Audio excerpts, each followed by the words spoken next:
تكون بياع شاطر. بارت 10. بيزنس مسؤولية، ولما حضرتك بتفتحه بتكون انت المسؤول الاول والاخير عن كل حاجة بتحصل فيه وعن الناس اصلا برضو اللي شغالين معاك. من اهم الحاجات اللي لازم تحافظ ان هي تكون موجودة فيك هي ان انت تعرف ازاي تتحكم في انفعالاتك. يعني ايه؟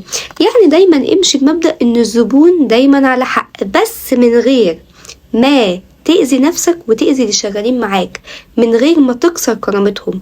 لازم بقدر الإمكان تعرف ازاي تتعامل مع الناس بدبلوماسية، لأن للأسف هتلاقي بعض الزباين اللي هيكونوا بيقولك هم بيتعالوا أو بيبقوا فاكرين نفسهم في الطبقة العليا وحضرتك في الطبقة السفلى. دول ناس مريضة، فحضرتك اتعامل معهم من منطلق ان المريض بناخده على قد عقله مش بنتخانق معاه. فلازم بقدر الإمكان تكون انت شخص بتعرف ازاي تتحكم في انفعالاتك في التعامل مع كل أنواع البشر علشان تعلى بالبيزنس بتاعك ده.